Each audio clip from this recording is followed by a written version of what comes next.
ಗಂಡಿಕೋಟದ ಅದ್ಭುತಗಳು ಇಲ್ಲಿಗೆ ಕೊನೆಯಾಗುವುದಿಲ್ಲ. ಈ ಸುಂದರ ಕಣಿವೆಯಿಂದ ಸುಮಾರು 1.5 ಗಂಟೆ ಸಾಗಿದರೆ, ಅಂದರೆ ಅರೌಂಡ್ 65 ಕಿಲೋಮೀಟರ್ಸ್ ನಾವು ಅಲ್ಲಿಂದ ಹೋದರೆ ಭಾರತದ 2ನೇ ಅತಿ ದೊಡ್ಡ ಗುಹೆ ವ್ಯವಸ್ಥೆ ಕೂಡ ಇಲ್ಲಿ ಕಂಡು ಬರ್ತದೆ. ಲಾಸ್ಟ್ ವಿಡಿಯೋನಲ್ಲಿ ನಾನು ನಿಮಗೆ ನೆಕ್ಸ್ಟ್ ವಿಡಿಯೋನಲ್ಲಿ ಕೇವ್ಸ್ ತೋರಿಸ್ತೀನಿ ಅಂತ ಹೇಳಿದ್ದೆ. ಸೊ ಇವಾಗ ನಾವು ಕೇವ್ಸ್ ಕಡೆನೇ ಹೋಗ್ತಿದ್ದೀವಿ, ಗಂಡಿಕೋಟದಿಂದ ಅಲ್ಲಿಗೆ.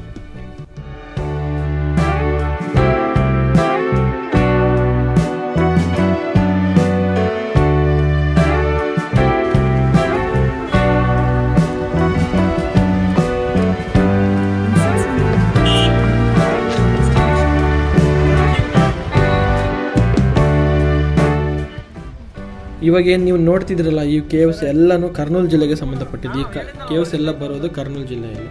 ಸೊ ಇದನ್ನು ಬೆಲ್ಲಂ ಗುಹೆಗಳು ಅಥವಾ ಬೆಲ್ಲಂ ಕೇವ್ಸ್ ಅಂತ ಕರೀತಾರೆ.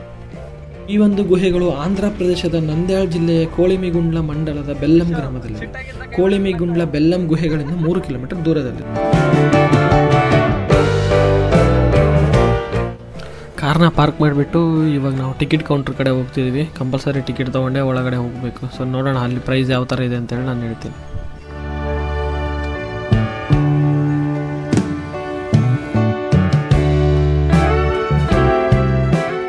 ಇನ್ನು ಈ ಒಂದು ಕೇವ್ಸ್ನ ನಾವು ನೋಡಬೇಕು ಅಂತಂದರೆ ಕಂಪಲ್ಸರಿ ಎಂಟ್ರಿ ಫೀಸ್ ತೊಗೊಂಡೇ ಹೋಗಬೇಕು. ಇದರಲ್ಲಿ 2 ಥರ ಆದಂಥ ಎಂಟ್ರಿ ಫೀಸ್, ಒಂದು ಫಾರಿನರ್ಸಿಗೆ ಬೇರೆ, ಒಂದು ಇಂಡಿಯನ್ಸಿಗೆ ಬೇರೆ.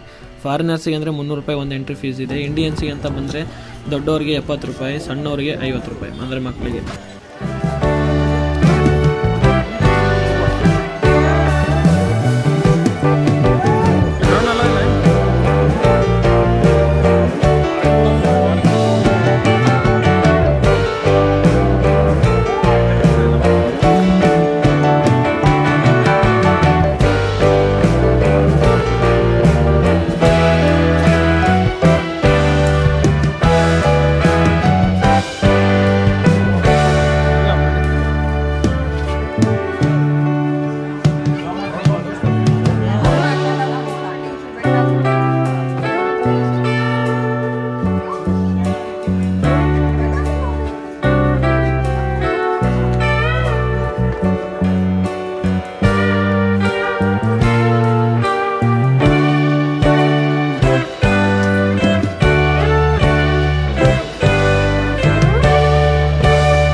Hi.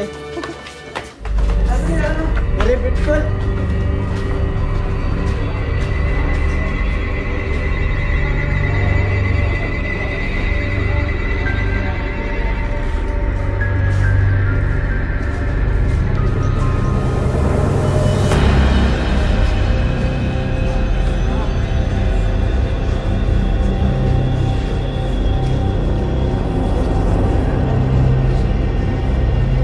ಇನ್ನು ಈ ಬೆಲ್ಲಂ ಗುಹೆಗಳು ಯಾವ ಥರ ಡಿಸ್ಕವರಿ ಮಾಡಲ್ಪಟ್ಟಿತ್ತು ಅಂತ ಹೇಳಿ ನೋಡೋದಾದರೆ, ಅಲ್ಲಿರ್ತಕ್ಕಂಥ ಬೆಲ್ಲಂ ಒಂದು ಗ್ರಾಮದಲ್ಲಿರ್ತಕ್ಕಂಥ ಜನರಿಗೆ ಈ ಗುಹೆಗಳು ಇರುವುದು ಗೊತ್ತಿತ್ತು.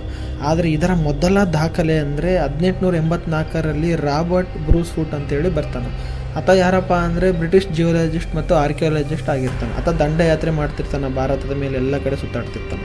ಸೊ ಆತ ಆವಾಗ ದಂಡಯಾತ್ರೆಯಲ್ಲಿ ವರದಿಯನ್ನು ಉಲ್ಲೇಖ ಮಾಡ್ತಾನೆ, ಈ ಥರ ಗುಹೆಗಳಿದಾವೆ ಅಂತೇಳಿ.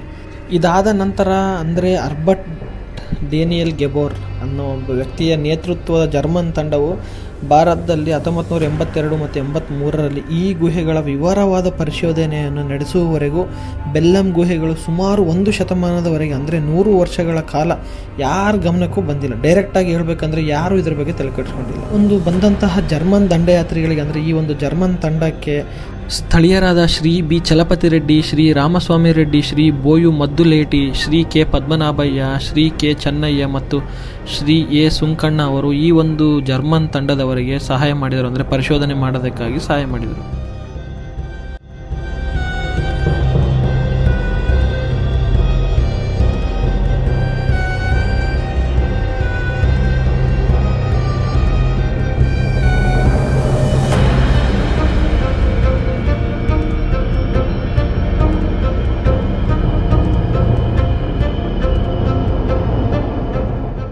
ಇನ್ನು ಈ ಬೆಲ್ಲಂ ಗುಹೆಗಳು ಭೌಗೋಳಿಕವಾಗಿ ಮತ್ತು ವೈಜ್ಞಾನಿಕವಾಗಿ ಪ್ರಮುಖವಾದ ಗುಹೆಗಳಾಗಿವೆ. ಶತಮಾನದ ಹಿಂದೆ ಜೈನ ಮತ್ತು ಬೌದ್ಧ ಸನ್ಯಾಸಿಗಳು ಈ ಗುಹೆಯನ್ನು ಆಕ್ರಮಿಸಿಕೊಂಡಿರುವ ಸೂಚನೆಗಳು ಇಲ್ಲಿ ಕಾಣಸಿಗ್ತವೆ.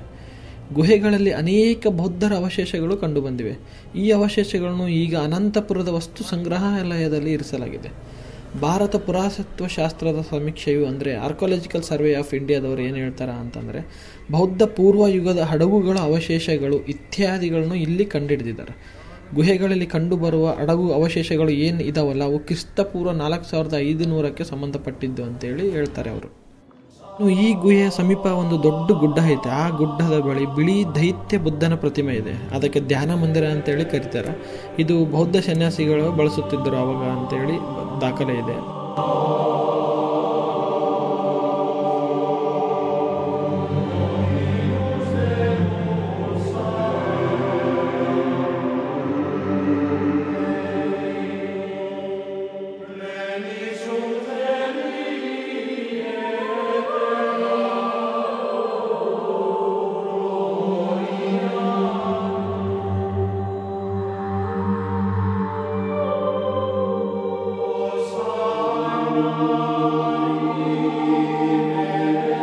ಈ ಕೇವ್ಸ್ನ ಅಭಿವೃದ್ಧಿ ಬಗ್ಗೆ ನೋಡೋದಾದರೆ 1988ರವರೆಗೆ ಈ ಗುಹೆಗಳನ್ನು ಏನಂದರೆ ಹತ್ತಿರದ ಸ್ಥಳಗಳಲ್ಲಿರ್ತಕ್ಕಂಥ ತ್ಯಾಜ್ಯ ವಸ್ತುಗಳು ಏನಿರ್ತಾವಲ್ಲ ಅವನ್ನೆಲ್ಲವನ್ನು ತಂದರೆ ಈ ಒಂದು ಗುಹೆಯಲ್ಲಿ ಹಾಕ್ತಿದ್ರು ಅಂತೇಳಿ. ಇದನ್ನು ಈ ಥರ ಮಾಡೋದನ್ನು ಕಂಡಂಥ ಜನಸಾಮಾನ್ಯರು ಅಲ್ಲಿ ಸ್ಥಳೀಯರು ಏನು ಮಾಡ್ತಾರೆ ಅಂದರೆ, ವಿಶೇಷವಾಗಿ ನಿವೃತ್ತಿ ಹೊಂದಿರತಕ್ಕಂತಹ ಹೆಚ್ಚುವರಿ ಪೊಲೀಸ್ ಅಧೀಕ್ಷಕರಿದ್ದರು ಎಂ ನಾರಾಯಣ ರೆಡ್ಡಿ ಅಂತೇಳಿ. ಅವರು ಮತ್ತು ಬೆಲ್ಲಂ ಗ್ರಾಮದ ನಿವಾಸಿಗಳಾದ ಬಿ ಚಲಪತಿ ರೆಡ್ಡಿ ಮತ್ತು ಇನ್ನೂ ಕೆಲವು ಜನರು ಏನು ಮಾಡ್ತಾರೆ, ಈ ಜಾಗವನ್ನು ಅಭಿವೃದ್ಧಿ ಮಾಡಬೇಕಂತೇಳಿ, ಅಂದರೆ ಅಭಿವೃದ್ಧಿ ಪಡಿಸ್ಬೇಕು, ಪ್ರವಾಸೋದ್ಯಮ ಮಾಡಬೇಕು ಅಂತೇಳಿ ಆಂಧ್ರ ಪ್ರದೇಶ ಸರ್ಕಾರವನ್ನು ಕೇಳ್ಕೊಳ್ತಾರೆ. ಆಗ ಆಂಧ್ರ ಪ್ರದೇಶ ಸರ್ಕಾರ ಸಂಪೂರ್ಣ ಪ್ರದೇಶವನ್ನು ಸಂರಕ್ಷಿತ ವಲಯವೆಂದು ಘೋಷಣೆ ಮಾಡ್ತದೆ. ಈ ಒಂದು ಘೋಷಣೆ ಮಾಡಿದ ನಂತರ 1999ರಲ್ಲಿ ಈ ಒಂದು ಕೇವ್ಸ್ನ ಸುಂದರಗೊಳಿಸುವಂತಹ ಕಾರ್ಯವನ್ನು ಸ್ಟಾರ್ಟ್ ಮಾಡಿ ಪ್ರವಾಸಿಗರಿಗೆ, ಅಂದರೆ ನಮ್ಮಂಥ ಜನಸಾಮಾನ್ಯರಿಗೆ ಒಳಗಡೆ ಹೋಗಬೇಕು ಅಂತೇಳಿ 2002ರಲ್ಲಿ ಪ್ರವೇಶಕ್ಕೆ ಮುಕ್ತವಾದ ಅನುಮತಿಯನ್ನು ಕೊಡ್ತಾರೆ.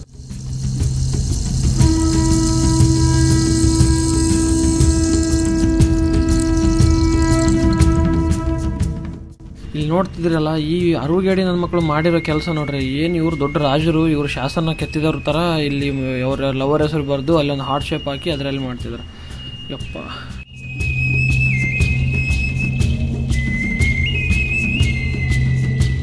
ಇನ್ನು ಈ ಕೇವ್ಸ್ ಯಾವ ಥರ ಫಾರ್ಮ್ ಆಯಿತು ಅಂತೇಳಿ ನೋಡೋದಾದರೆ, ಈ ಪ್ರೆಸೆಂಟ್ಲಿ ಕಣ್ಮರೆಯಾಗಿರುವಂತಹ ಚಿತ್ರಾವತಿ ನದಿಯಿಂದ ಸಾವಿರಾರು ವರ್ಷಗಳಿಂದ, ಅಂದರೆ ಅಂಡರ್ಗ್ರೌಂಡ್ನಲ್ಲಿ ನಿರಂತರವಾಗಿ ನೀರಿನ ಹರಿವಿನಿಂದ ಈ ಗುಹೆ ವ್ಯವಸ್ಥೆ ರೂಪುಗೊಂಡಿತ್ತು ಎಂದು ಹೇಳಲಾಗುತ್ತದೆ. ಈ ಎಲ್ಲ ಗುಹೆಗಳು ಸಾಕಷ್ಟು ಮಿಲಿಯನ್ ವರ್ಷಗಳ ಹಿಂದೆಯೇ ರೂಪುಗೊಂಡಿವೆ. ಮೇಘಾಲಯದ ಕ್ರಮ್ ಲಿಯತ್ ಪ್ರಾ ಗುಹೆಗಳ ನಂತರ ಇದು ಭಾರತದ 2ನೇ ಅತಿ ದೊಡ್ಡ ಗುಹೆ ವ್ಯವಸ್ಥೆಯಾಗಿದೆ. ಮುಂದೆ ಬರ್ತಕ್ಕಂಥ ದಿನಗಳಲ್ಲಿ ಅದನ್ನು ಸಹ ನಿಮ್ಗೆ ತೋರಿಸೋದಕ್ಕೆ ಟ್ರೈ ಮಾಡ್ತೀನಿ, ಕ್ರಮ್ ಲಿಯತ್ ಪ್ರಾ ಗುಹೆಗಳು.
ಇನ್ನು ಈ ಗುಹೆದಾಗ ಹೋಗ್ಬೇಕಂದ್ರೆ ಮೊದಲೇ ಒಂದು ಸತಿ ನೀವು ಮೈಂಡ್ಲಿ ಪ್ರಿಪೇರ್ ಆಗಿಬಿಡ್ರಿ. ಒಳಗಡೆ ಸಫಕೇಶನ್ ಸ್ವಲ್ಪ ಜಾಸ್ತಿನೇ ಇರ್ತದೆ, ಸ್ವಲ್ಪ ಅಲ್ಲಲ್ಲಿ ತಲೆನೋವು ಜಾಸ್ತಿ ಆಗ್ತದೆ, ಸ್ವೆಟ್ ಜಾಸ್ತಿ ಆಗ್ತದೆ, ಒಳಗಡೆ ಗಾಳಿ ಆಡ್ತದೆ. ಯಾಕಂದರೆ ಮೇಲೆ ನಾನು ನಿಮ್ಗೆ ತೋರಿಸಿರ್ತೀನಿ ಅದು ಒಂದು ಏರ್ ವೆಂಟಿಲೇಷನ್ಸು ಅಲ್ಲಿಂದ ಇಲ್ಲಿಗೆ ನಮ್ಮ ಗಾಳಿ ಏನು ಮಸ್ತ್ ಬರುತ್ತೆ. ಬಟ್ ಕೆಲವರು ಯಾವುದಾದ್ರೂ ಹೆಲ್ತ್ ಪ್ರಾಬ್ಲಮ್ಸು, ಉಸಿರಾಟ ಪ್ರಾಬ್ಲಮ್ ಇದ್ದರೆ ನನ್ನ ಸಜೆಷನ್ ಹೋಗ್ಬೇಡ್ರಿ ಅಂತ ಹೇಳ್ತೀನಿ.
ನೀವೇನು ನೋಡ್ತಿದ್ರಲ್ಲ ಈ ಪೈಪು, ಈ ಥರ ಪೈಪ್ಗಳು ಈ ಒಂದು ಕೇವ್ಸಲ್ಲಿ ಭಾಳ ಕಡೆ ಕಾಣಿಸ್ತಾವೆ ಒಳಗಡೆ. ಏನಪ್ಪ ಅಂತಂದರೆ ಇದರಲ್ಲಿ ತಣ್ಣ ಗಾಳಿ ಬರ್ತಿರ್ತದೆ, ಇಲ್ಲಿ ಒಳಗಡೆ ಈ ವೆಂಟಿಲೇಷನ್ ಕರೆಕ್ಟ್ ಇಲ್ಲ ಸಂಬಂಧ ಫುಲ್ ಕುದಿ ಹೆವಿ ಸ್ವೆಟ್ ಆಗ್ತದೆ, ಪ್ರತಿಯೊಬ್ಬರಿಗೂ ಸ್ವೆಟ್ ಆಗ್ತದೆ. ಸೊ ಅದ್ರ ಸಲುವಾಗಿ ಸ್ವಲ್ಪ ಒಳಗಡೆ ತಣ್ಣಗಿರಲಿ, ಒಳಗೆ ಗಾಳಿ ಚಲೋ ಬರಲಿ ಅಂತೇಳಿ ಹೊರಗಡೆ ಮಷಿನ್ಲಿಂದ ಈ ಥರ ಒಳಗಡೆ ಗಾಳಿ ಕಳಿಸ್ತಿರ್ತಾರೆ.